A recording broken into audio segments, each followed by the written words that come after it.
But at this point, 3.5 years into having the show, I am starting to get inbounds from PR agencies who are representing the kinds of people I would love to have on the show, or from individuals who have heard of the show and would like to come on. Now, for these ones, it's hit or miss because not everyone does their research about your show. I sometimes get inbounds from men, although I'm yet to have a man on the show. Actually, I take it back. I had my husband on the show once.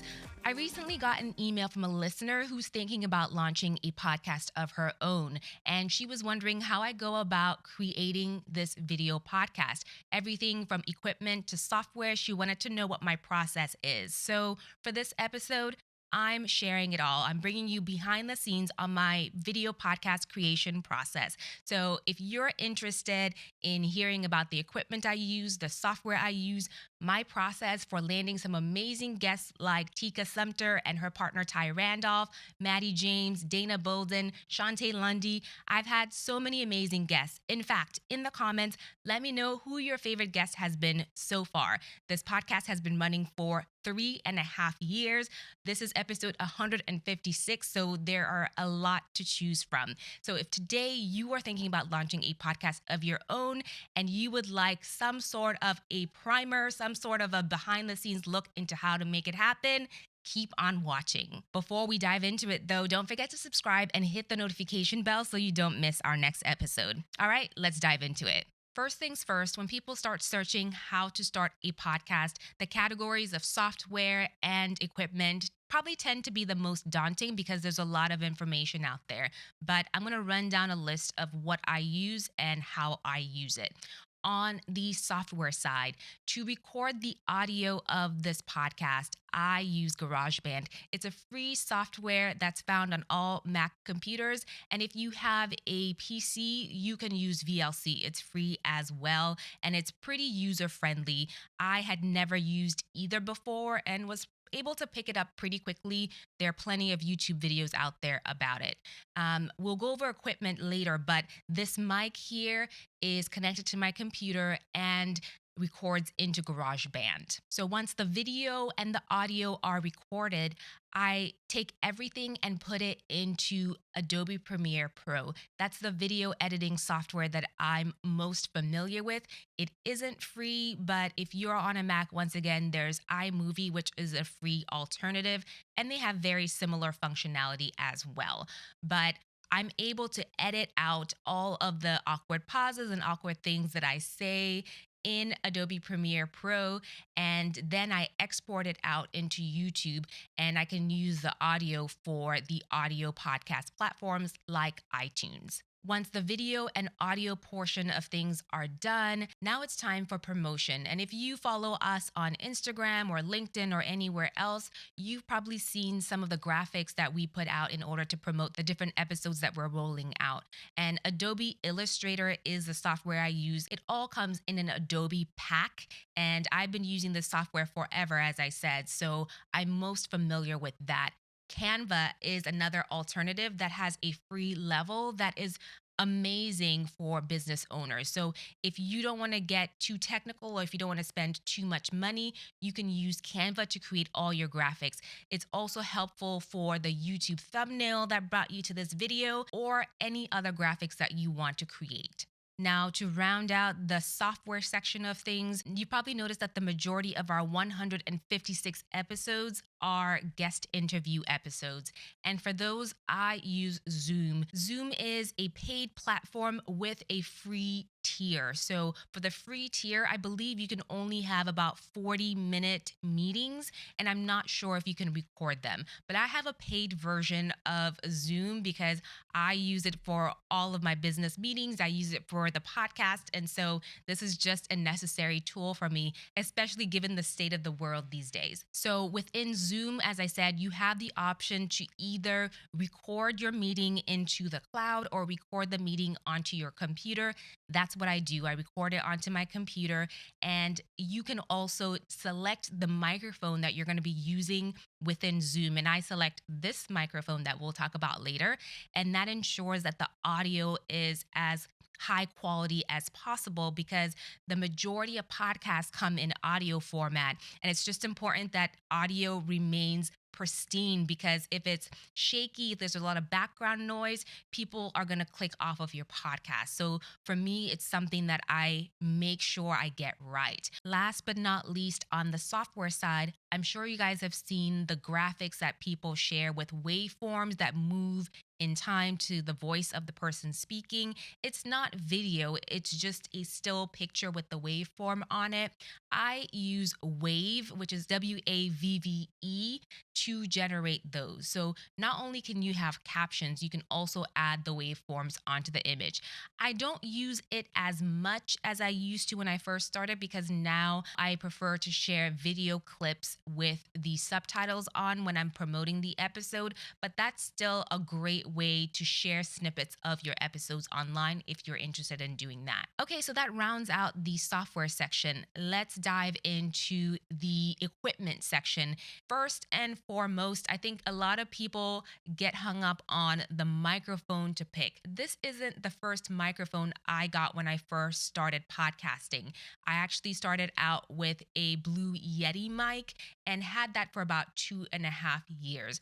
Don't worry, all the equipment and the software I'm mentioning today is going to be linked in the description box if you're watching here on YouTube, or if you're listening to the audio version, I have it for you in the show notes. But yes, I started with the Blue Yeti, and I started to notice an issue where the fan on my laptop would blow really loudly during our video interviews on Zoom. And I think it's because I had so many huge programs running. Like I had Zoom running, I had GarageBand running, I had a Word document up with all of my notes in it and questions in it. And that was probably overwhelming my computer. So when the fan started blowing really loudly, you could hear it in the audio. And as I said, audio is really important in a podcast. So I asked around, and my podcast manager at the time recommended this mic, and it's been amazing. It definitely was an upgrade. There's a big price difference. I think the Bluehost or the Blue Yeti mic was $70 when I first got it on Amazon. This one, I believe, is closer to the $200 range. So get this one if you know you're going to be serious about podcasting. The other difference to note between the Blue Yeti mic and this mic is that the Blue Yeti is a USB mic, meaning that you can plug it straight into your computer. This mic is going to require an audio mixer, which I got on Amazon as well. It's called the Focusrite, and the mic plugs into the audio mixer, and then the audio mixer is what plugs into my laptop. Aside from that, you probably see that the microphone is being held up by this boom arm. This is the kind of boom arm that can screw onto a table. I have it screwed onto a stool because it's just easier for me to be mobile with it. However, I know that there are other boom arms that have a stand and then can be placed on the ground or on a table. That's not the sort I got because I love that I can travel with this one. It collapses on itself. Link in bio or link in show notes if you're interested in grabbing this one for yourself. Now, earlier this year, this podcast became primarily a video first podcast. And in order to make that happen, I needed to be able to record video. And I do that using a Nikon DSLR camera. It's the 5200D series, meaning it is old. This is 6 years old. This was a gift from my husband when I had our first daughter, who is 8. So, no, it is 8 years old. It was a gift from him so I could document our first child. And years later, I'm still using it. If it ain't broke, no need to fix it. I'm not doing anything super fancy. If I'm doing something super fancy, I have people I can work with on those projects. So, for this activity, the Nikon DSLR works just fine. Now, of course, when you're recording on a DSLR, the lighting needs to be right. And I have 2 lights that I use with that camera. I have a larger standing ring light as well as a backlight that's directly behind me here that lights the back, and just to make sure that there are no harsh shadows that fall behind me. The other piece of equipment that you probably haven't seen me use on the video podcast is this pop filter. The reason I don't tend to use it now that I'm primarily a video podcast is, as you can see, it's covering up a good portion of my face. And while I do use this pop filter whenever I'm recording the intro portion of the audio podcast, I don't use it for our video podcast. But it's still, I would say, still something that's necessary. It helps you prevent plosives, and that's whenever you're hitting those hard P sounds, it helps you prevent the harsh sound from hitting your microphone and impacting the sound quality. But as I said, I don't tend to use it. I actually need to look up whether or not there's a much smaller one that pairs with this. If I do find it, I will link it also in the show notes and in the description box. Earlier, I did mention that I also have a smaller ring light that clips onto my laptop when I'm having those Zoom recorded interviews. I think that also helps add additional dimension and lighting whenever I'm sitting there. And then, final piece of equipment to share is, as I mentioned earlier, I have an HD web camera that I also clip onto my laptop. And that is the video quality that you are seeing when I have those smaller boxes for recorded podcast interviews. So, once again, if you're interested in any of those, I'm happy to share down in the description box. Okay, so now that we're done with equipment, let's talk about my process for actually bringing the podcast together. Once I've recorded the video and the audio, I export the audio out of GarageBand and I grab the video from my SD card from the DSLR camera and I bring it all together within Adobe Premiere Pro. The other caveat I will mention is that I record a different intro for the video podcast than I do for the audio podcast, simply because I'm distributing it to different platforms. And you have to respect the way the audiences on the different platforms prefer to receive content. So, for example, on YouTube, it's really important that you hook people's attention right away. So, whatever I say in my intro needs to carry people through to the end of my video. So, that's why I have a different video intro for YouTube. And then on the podcast side of things, people are used to a specific format that's repeated for each show. So I try to respect that process for the audio that goes out as well. And honestly, I've done it so often that it doesn't take that much additional effort to create two different intros. Once the two different intros are created, I take the video intro and put it in Premiere Pro at the beginning of the episode, whether it's a solo episode or a guest interview episode. I have a different intro, and then I will review the episode and then find the clip that seems to be the most interesting or that has a cliffhanger that I can take and put at the very beginning of the episode as a preview. So it goes preview, intro, episode itself, and then if I have some sort of an announcement, I might put it either at the beginning or end, just depending on what my retention rate looks like. And there are different tools you can use. For example, on YouTube Studio, it lets you know how long people are listening and watching your video episodes. Or there are other tools that you can use on the audio side, like iTunes, for example, has its own that allows you to see where people are dropping off of your episodes. So once everything is put together on the Premiere Pro side of things, I'll export it out and upload it into YouTube, as well as on the audio side, I'll export out the audio and put it into my website where it actually then gets sent out to wherever audio podcasts are available. Let me know in the comments if you would like me to do a separate, more detailed episode about the behind the scenes technology to set up your actual episode so that it gets sent out to Apple Podcasts, Amazon Podcasts, all of the places. I'm happy to share how that works on my website. So, the other question I get asked often is, how do I find the guests that I have on the show? And I have to admit that in the beginning, it was a lot of shooting my shot and having the right kind of a pitch. You have to show people what's in it for them, especially when you're new and you can't offer them exposure. You have to have something that you can offer them, whether it's they've never been on the podcast before and you're giving them an opportunity to tell their story, or it's a part of a collaboration that you're putting together. You just need to be creative about how you're approaching people. But when you're first starting out, I would say getting introductions from family and friends who are connected to people that you want to interview is a great way to start out. Or if you don't have friends and family who are connected to anyone you want to interview, try LinkedIn. You may have second or third degree connections that are willing to make an introduction. Next, I would recommend that you follow journalists that interview the types of people that you are interested in interviewing. For example, I started following Dominique Fluker and Pollyanna Reed because they write for Forbes Women and they were covering the kinds of women that I love to interview.